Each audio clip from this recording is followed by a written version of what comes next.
Welcome to the Nerd Party. Hi, this is Nick Anastasiou, story editor on Star Wars The Clone Wars and Star Wars Bad Batch. And you are listening to Aggressive Negotiations.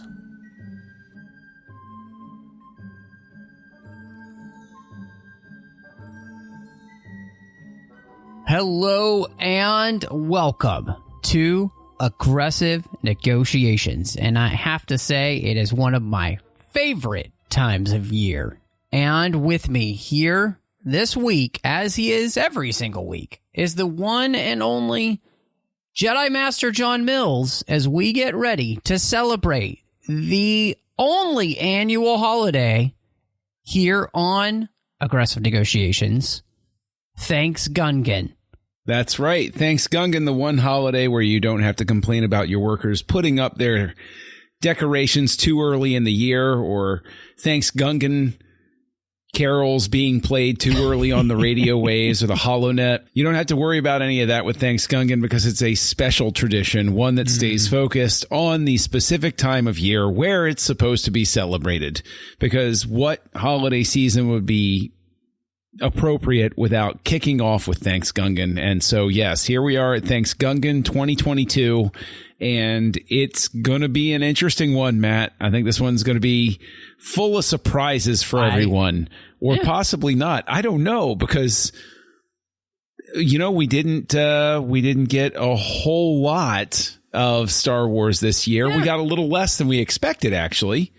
We got a little bit less than expected. There were originally some things slated for 2022 that got pushed back, but we never release a wine before its time, as Orson Welles might have said. So I want to ask you right off the bat, what is something you are thankful for here in this Thanksgungan? Well, you know, we could always start with a Thanksgungan carol, you know, how porgs are roasting on an open fire and that Octu... A classic. Mist nipping at your nose. Yes. I love it. I absolutely love it. Sith Nog. Definitely my favorite drink of the season. Nog, there by the fire. Yes. Oh, there's Darth Vader.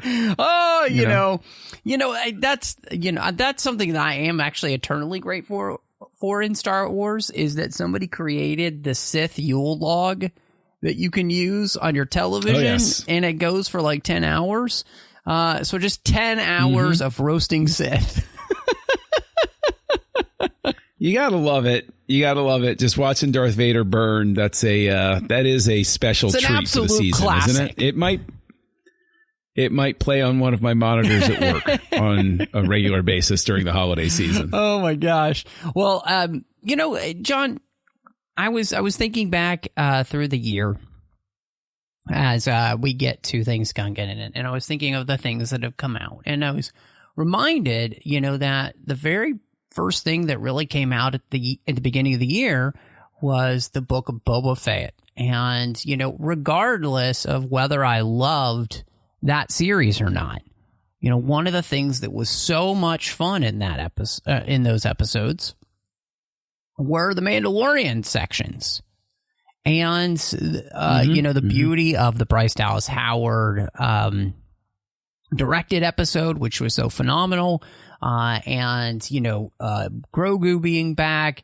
And, of course, actually getting to visit the Jedi Temple of Luke's as it's being created. So, you know, I've got to say, even... whether I love the series or not, it really didn't matter, because it did give me some great things like that to be very thankful for. You know, I think that one of the things I'm thankful for from the Book of Boba Fett in specific has to do with the terrifyingly accurate CG work for Luke, because it was absolutely mind-bending to look at exactly how far they came simply from Luke's appearance at the end of the second season of The Mandalorian to there is leaps and bounds in and of itself. And the fact that it was a really good performance. And I sat there and I remember saying to my wife, I said, I remember Mark Hamill of 1983. I'm looking at Mark Hamill of 1983. That's the guy right there. And that was pretty trippy. Now, I know that if we go with the time frame that we have, it's really, right. Mark Hamill of 1988, 89. But, you know what I'm saying. Yeah. You know what I'm saying. I was very amazed with that work. And Star Wars, regardless of where you land with how much you loved a specific work of it, has always been a trailblazing property, and that's where it belongs. And so at the very least, seeing that ILM and Lucasfilm are still taking opportunities to put themselves at the forefront of new technology to wow the audience, that I am grateful for. Absolutely. Yeah, no, I'm right there with you. I think that it's so neat that we've had these opportunities to be able to see, somebody like Luke Skywalker at the end of The Mandalorian Season 2, and then, of course, here in the Book of Boba Fett, and I think that's really cool. I'd also say, John, I got to be thankful for the fact that the Book of Boba Fett saw the return of one of my favorite bounty hunter. I know one of your all-time favorite bounty hunters, and left us with a question, which I always love, of what his fate is. So, I mean, goodness, that was an incredible face-off. And all I could say is, I hope he's not dead, because I just want more. More Cad Bane is always good. And I still remember when he is walking out of the desert at the end of the episode, when he's about to have that first showdown, and seeing the silhouette and knowing in 0.3 seconds that it was him, and saying, "Oh, they did it. They did it. They brought him. It's Cad Bane. It's Cad Bane." Now, do I wish I'd had more of him? You crazy sons of Gungans, you did it. That's right. I very much wish that we would get more. Will we? I don't know, but I do know that we'll likely get some more Cad Bane, I'm hoping, as the Bad Batch keeps going. And I was expecting to be thankful for Season 2 of the Bad Batch in 2022, but alas, that'll be for next year. So let's just put a pin in that we know we're going to be grateful for that next season. And I can only hope that maybe, just maybe, since he has been in there in the first season, that maybe Cad Bane, I don't know, maybe he gets a little spotlight on him somewhere else there. Well, and, he was so good in the first season, which was fantastic. I can't wait to reach that episode in our commentaries, because I really did enjoy that. But no, I'm right there with you. I mean, it's one of those things, and I think this is, for a lot of Star Wars, and even Star Wars that's, especially as we're talking about on screen, I think the neat thing about it is even if you don't like everything about something, you can tend to pick out pieces of something that you do like, which I'm always appreciate about Star Wars, is it finds a way to be able to do that, which is awesome. And I'm really glad that that's the case. What was something, John, that stuck out to you that you really were excited for with Star Wars this year? I'm just going to go straight for it. I know that maybe other storytellers would build to this, but I'm just going to go straight for it. Tales of the Jedi was a show that I never watched even a trailer for it, because I received some very good advice, knowing my personality, not to watch the trailer for it. And I stuck by that, and I didn't read any spoilers, and I didn't see anything outside of just a poster for it that made its way around online. I said, "Ooh, that looks good." And I am grateful for Tales of the Jedi, specifically because, again, just like that Mark Hamill of 1983 effect that they have in the Book of Boba Fett, it's Star Wars getting in the mix again. It's Lucasfilm getting in the mix again and saying, new environment, new audience demands, new audience expectations. We're going to deliver these bite-sized episodes. These are content for the modern era. Kids aren't going to sit and watch 2-hour movies every time. Kids aren't going to watch even 30-minute episodes every time. You hit a sweet spot of 12 to 15 minutes, you've got an audience. Trust me, as somebody who watched Aqua Teen Hunger Force from the beginning and is thrilled that they're going to be coming back, 15-minute episodes are wonderful. They're an absolute wonder because of the fact that short form allows you to fall in love with something without the fear of overcommitting your time. And then when you layer on top of that those stories were so brilliantly executed, so masterfully put together, so wonderfully edited, so magnificently scored, and so perfectly voice acted, that is, you can look at a piece of entertainment sometimes and say, boy, that's really great craft. You can look at another piece of entertainment sometimes and say, that has elevated itself to art. Very rarely do you say that's craft, that's art, and I feel like I see a piece of the soul of everybody that worked on this. They cared so deeply. And Tales of the Jedi, I cannot emphasize enough how much I adored it, how much I loved it from beginning to finish. And though that Dooku arc, those 3 episodes are still with me playing in my head constantly. I think about that guy all the time now. Not to take anything away from Ahsoka, because I love seeing Ahsoka, and I love the fact that we're getting a little hype around Ahsoka going into her show that's going to be coming out. But man, just what an absolutely wonderful series that was. I know you agree with me on that one. No, I mean, I think it is very interesting that the best things that have come out for Star Wars this year have been in the fall. And I think you rightly pinpoint Tales of the Jedi as being one of the absolute pinnacles of 2022 for Star Wars. And like you, it is one of the things I am absolutely the most thankful for, because not only did it live up to my expectations, but it exceeded every expectation I could have possibly had for the series by delving into stories I didn't even know that I wanted in some ways. You know, like, I've always wanted more information about Dooku, but just the way that it was done there was so wonderfully crafted. Like you said, you know, I can absolutely see the love, the blood, sweat, and tears that have gone into every single frame, which is phenomenal.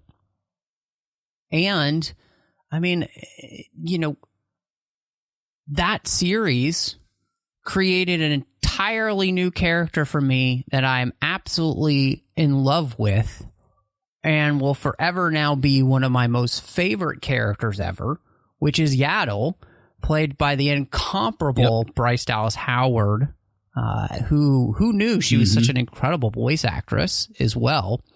And I mean, so she can act, she can direct, and she can voice act. So what can't she do? She's like the triple threat. And I mean, it just, but that arc, I mean, and this is the beauty of that, as you were talking about, you know, the fact that this is a very short, you know, these are very short stories that are very to the point. And yet, they're also stories that are so well crafted that now I want more of the stories for these characters, you know, especially Dooku, especially Yaddle. I mean, there's just so much it feels like you could do. I mean, I was even thinking, like, how awesome would it be to have like a young Qui-Gon animated show? Oh, please. Listen, look. Give me a Tales of the Jedi that's a 6-episode arc showing Qui-Gon going from Padawan to Master to the first time he meets Obi-Wan. And then flash forward and retell a tiny bit of the battle at Naboo that cost his life. Right? Like, that would be a beautiful arc. Free idea there, Lucasfilm. Free idea. But I mean, we all know I've been clamoring for stuff between the Phantom Menace and Attack of the Clones era. Like, seriously, the Phantom Menace, Attack of the Clones era has become that sort of thing like the Clone Wars were back when we were reading the books originally in the 1990s. It was this mythical era. We know something happened, but we never knew specifically what. And that's another reason that stuff with Dooku is so great, because it's little tidbits, little clues, little pieces. And I would hope that we can get more Tales of the Jedi, or at least more storytelling in this format along the way. But I want it on the condition that they don't churn it out, that they let this team that made this take their time and decide what stories they're going to tell. And the thing is, if you look at the streaming numbers, they're big. They did pretty darn good. Like I know I should have said but I was making a point. But I think that result in the era of streaming, that hopefully lets somebody up there say, okay, let's let them have another season if they want it. This is literally like, I don't want the band getting back. I want Tom Petty and the Heartbreakers together on that next album, right? Like that's don't just throw something out there, which I don't think they ever would with something like this. That's the magical thing. It's like you watch something like Tales of the Jedi and you can tell, again, getting back to that care point, that this is something that this has that force field around it. Because this is that true, to your point, Star Wars storytelling. It's hyper focused, but super deep. And I'm going to go out there. I'm going to catch you by surprise, because we've had our quibbles here and there. But once it hit its stride, I became extremely thankful for Andor, because on the other end of the spectrum, it's giving me a hint of what that 1313 show could have been. Like that sort of different type of storytelling. It's a little bit more. Look, we all know that I think there are some episodes that took a little longer than they should have, that there were a couple of things that could have been combined, moved around, that sort of thing. But that's just me being me. Once Andor hit its stride, I have completely been in. I'm thankful they made this show, because this is a different type of Star Wars storytelling, and I'm enjoying it. I'm enjoying the care from a different perspective that this is showing for the property, and its commitment, I'll say, just in terms of sound design, its commitment toward experimenting with music that isn't just John Williams' clone for live action. That this is a show that is pushing boundaries in a thoughtful way, the same way that Kevin Kiner has done with all of his work with all of the stuff that he's done for Lucasfilm. So highest compliment I can give it is that it's very Kevin Kiner reminiscent in terms of what they've done with the soundscape for Andor. But I am thankful for Andor. Yeah, I mean, one of the things that I'm really thankful for Andor for is because I feel like it took the bar of Star Wars television and turned it into, theatrical level everything. I mean, from acting to production design to special effects. I mean, I John, do you ever watch an episode and a scene doesn't look real? Like that you feel like it's actually happening in a real place, even the ones that are full of special effects? I think that it's a very thoughtfully produced show with some tremendous production design.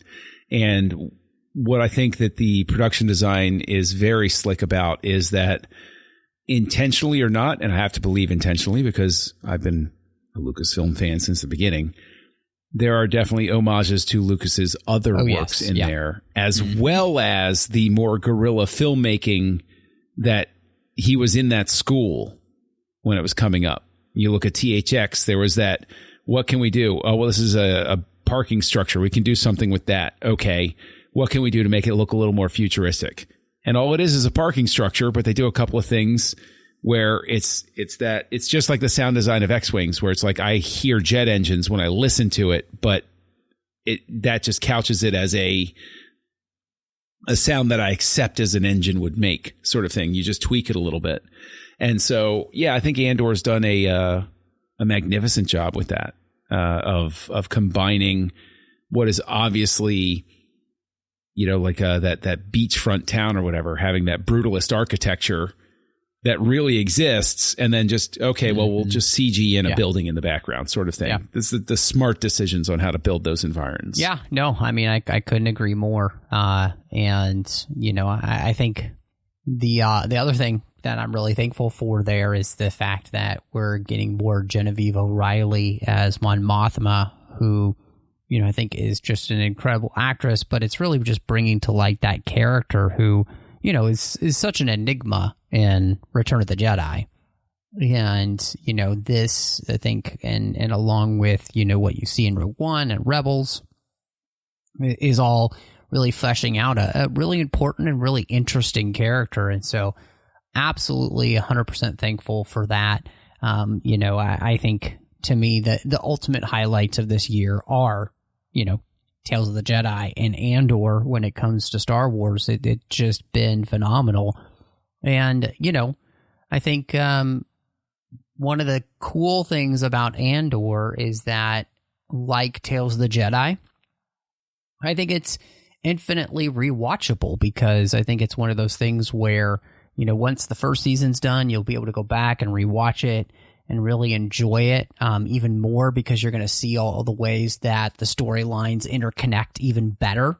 And then the same thing, is going to happen, when the whole series is done, because they're only doing 2 seasons. And, and so I think that's going to be really cool as well. And then you'll flow right into Rogue One, and then you're going to be like, well, I got to pop in A New Hope now. And then, so it's fantastic. I love that stuff. And I love the way that, one thing makes you excited for the next thing in Star Wars when it's done right. And I think, that's something that this is really doing. So, something else that I'm actually pretty thankful for, there are a couple of really good books that I enjoyed that came out. One was called Brotherhood, about Anakin and Obi-Wan during the Clone Wars. And incredibly written. Mike Chen really did a great job of capturing the voice of those characters, especially in that time period. And so very much enjoyed that. And I had a good time with The Scoundrel and the Princess, telling the story of Princess Leia and Han Solo getting married. And of course their time on the Halcyon. Which, I may or may not be a huge fan of the idea of that, park idea, but the storyline was actually really, really fun. And I thought, really well done. So, and I'm such a huge fan of Star Wars literature that, it's nice to have a couple of good books that I really enjoyed. I did not go as gaga for Brotherhood as you did, but I agree with you. I'm not going to belabor that. I will agree with you that I think that Mike Chen is a gifted author. I think he's a very good writer. And so it accomplished the right job in this sense that it made me want to seek out his other books and read them. So kudos to him for being a good enough writer for me to say, oh, I like how he turns a phrase. I like how he voices his characters. That's not a small achievement. So regardless of anything else, I agree with you. I think Chen is a really good writer. I haven't read Scoundrel and the Princess. I think I sort of dug my heels in and I said, I'm not going to buy something that's synergistically tied in so cynically to trying to get me to stay at that damn hotel, but maybe I'll cave and buy it. I don't know. Yes. I'll see. I'll see. Something else, John, that I'm thankful for here in Star Wars for 2022. It's the time when I finally visited Galaxy's Edge, and we did that together. Oh, which that's was right. Very fun. And you know what I'm really thankful for that I actually still think about in my mind? I'm back on Batuu, and I'm having a Ronto wrap, either for breakfast or for lunch or dinner, because goodness, those things are delicious. They sure are. And that fuzzy tauntaun is weird how it numbs your lip, isn't it? It is very weird. So it is. And And everything else aside, like I agree with you, the Ronto wrap is great. I loved being able to take you there and get to see your reaction for the first time and actually see it, because I know everything else aside, Doc Ondar's is pretty cool. Yes. Well, and standing in front of the Falcon, and seeing it's pretty awesome. And that's what I was going to say. That's a legitimate Falcon right there. It's very that's cool. something where you say, "Wow, that's pretty cool." Yeah. Well, and even and it that Falcon ride and getting to walk into the Falcon, you get to I got a chance to sit real quick, at the Dejarik table. It's cool, it's a neat experience, and so no, I thought that was really fun, and I gotta say, blue milk's not bad. It's not bad at all. So, especially on a hot day, it's definitely worth it. So, that was it's better than green milk. This is true. But it's also, it was really fun to not only get a chance to finally go, but it was one of those things where to get to do it together. Star Wars is what brought us together, and so to be able to experience that together was a blast. And always thankful when that's an opportunity. And so hopefully, maybe next year we'll do it again. So, well, hopefully you'll be able to get Ahsoka's sabers or something like that, because they'll still be high in demand, I imagine, when the new show comes out. I'm sure. Well, I'm actually really thankful that, and this is very random, but that fans voted that they wanted Kanan's lightsabers to show up at Doc Ondar, because Kanan's lightsaber is so beautiful. And it is actually one of the sabers to which, I would love to have the hilt for, because he just has that unique saber. Like, a lot of them kind of look a little bit generic, but his is just really beautifully crafted. Strangely enough, for an animated character, you just don't think about that, but they did a really good job with that. So that would definitely be one I would like to have. And I'm thankful that fans thought like I did and thought, you know what, I'd like to have Kanan's lightsaber.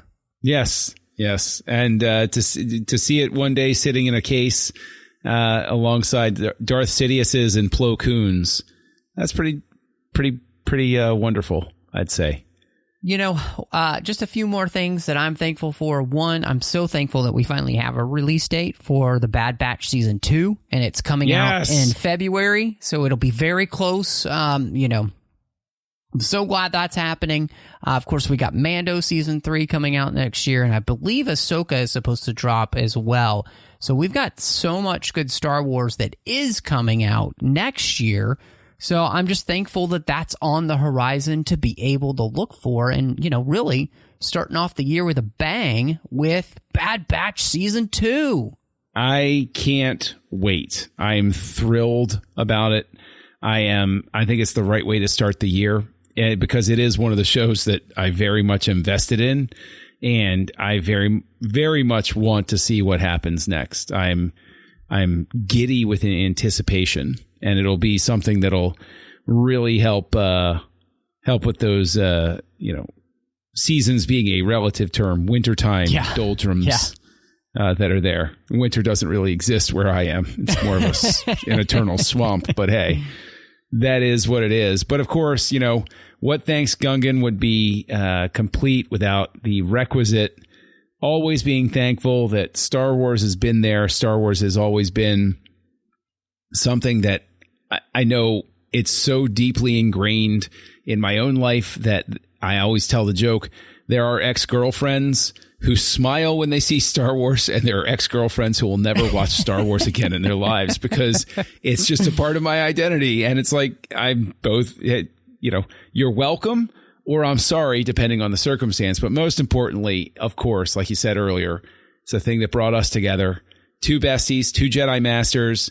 And it brought us together with other people as well that we're so grateful for. And, the holiday season is that time of year where you take stock and you say, anything else that I've gone through this year, anything else that might have been stressful or worn me down or aged me in some way, at the very least, there's this thing that brought me together with these people that I love and are key parts of my life.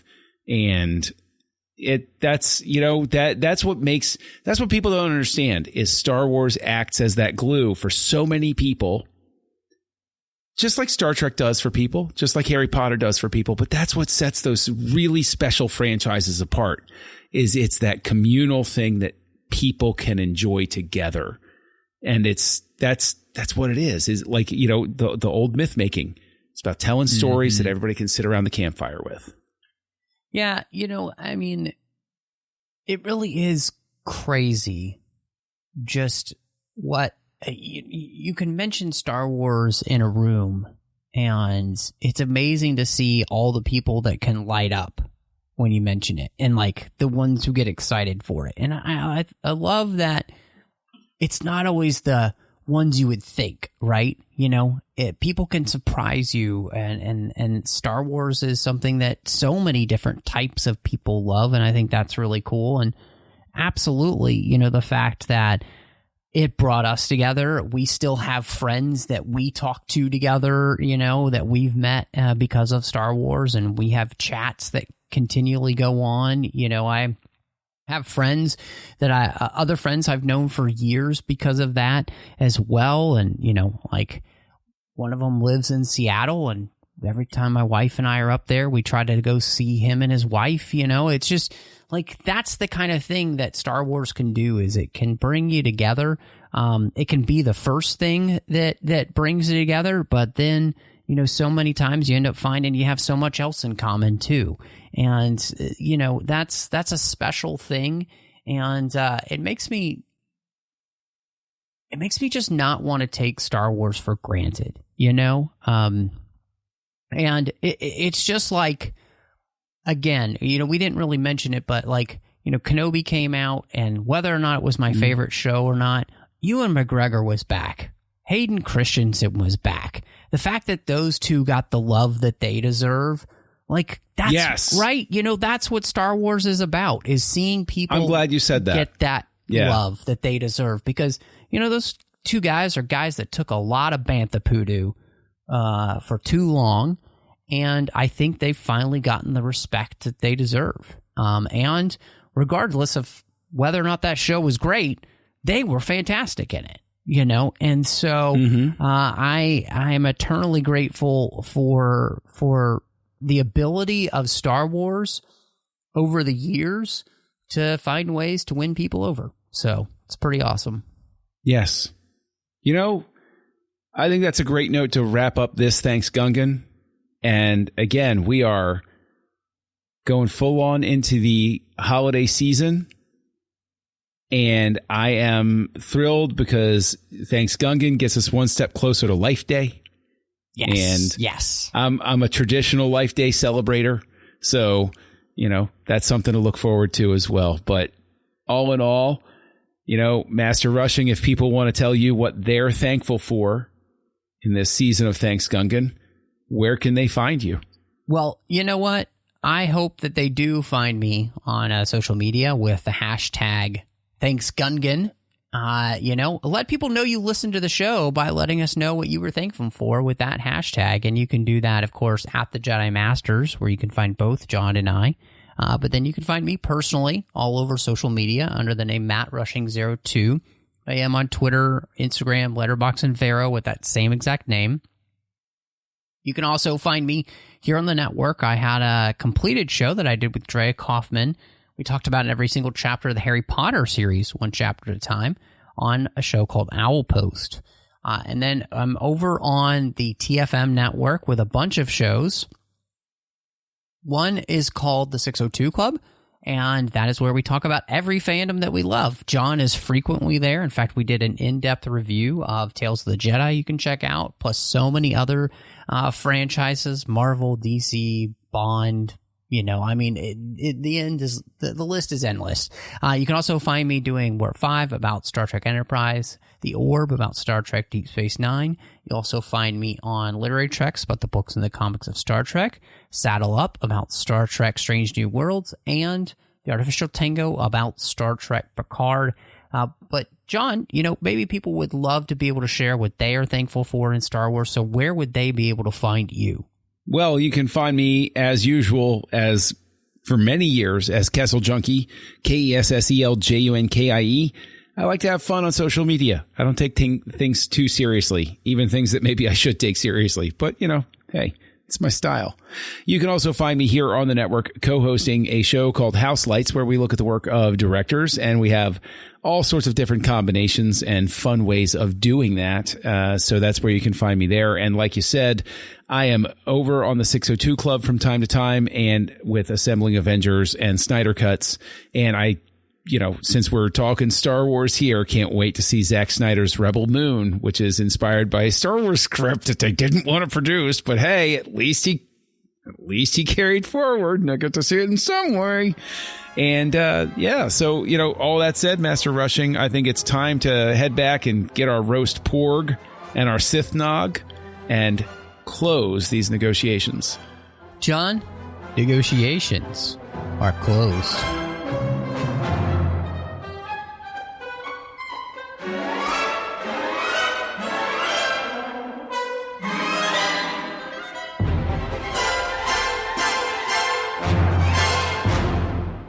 Join the revolution. Join the Nerd Party.